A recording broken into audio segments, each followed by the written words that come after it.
Hi, and welcome to part 4 of creating your Google Classroom. So before we get into the topic of the Classwork tab and how you organize anything that you're going to put in there, I'm going to take a moment to throw a little shade back at one of my own old Google Classrooms. You'll notice this is from the summer of 2016. And back then we didn't even have the Classwork tab. It was something called Completely Different, but we did have a kind of a way to organize things. But basically everything was in one long list, and you had these topics out to the side that you could click on, but it was just a horrible way of organizing your classroom, because for students coming in here, it was kind of like Facebook. It was one long, or Twitter, one long thing of posts. So let's go take a look at a different Google Classroom, same topic, from May of 2018. So now if we go into the Classwork tab here, we start to see what the organization could potentially look like. So in this one, we have our resources. These are not assignments. These were just things that we had for students who were in the class, which was a professional learning course for teachers. These were all of the assignments that we gave for day one. So notice we have it organized for day one and day two and day three. So this is a little bit better as far as the organization of a classroom, but this is not the only way that a classroom can be organized. So I started Googling classroom organization and found this awesome post from Matt Miller of Ditch That Textbook. And he gives 3 easy strategies to organize your Google Classroom, which I thought were fantastic. And I love that he's got the KonMari to spark joy in your Google Classroom. So as we take a look through this, we want to pick the organizational structure that definitely works best for you.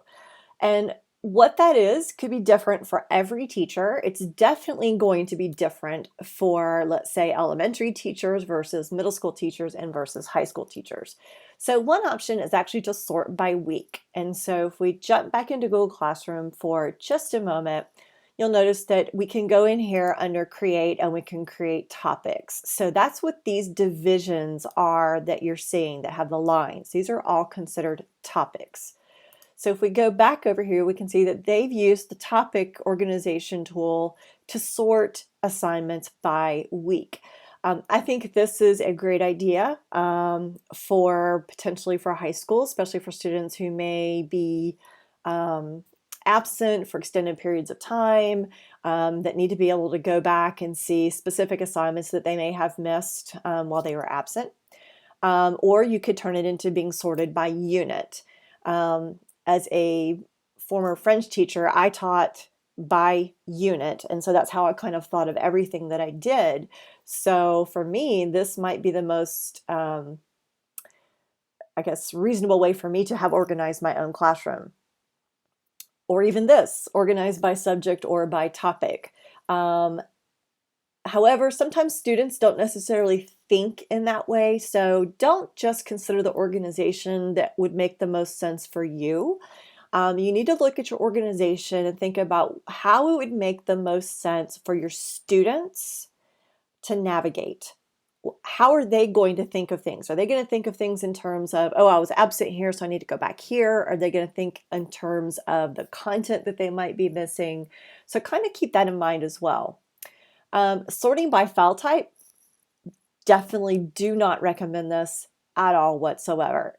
It is an option, but But for those people who really want to get super, super organized, organizing more deeply with subtopics, it might be one of the best ways of doing it. And so I really, really like this. So you have chapter 1, lesson 1, water cycle. So here we are getting extremely specific. And I do like this because it really chunks everything down into, I guess, more easily digestible things to look at. So instead of unit 1, where you could have 20 different items under unit 1, if you've got chapter 1, lesson 1, as it shows here, you may only have 1 or 2, 3 different items. And that makes it a lot easier on students to go back and take a look and see something that they might have missed. Consistency keeps it neat. So whatever structure you go with, be consistent about it.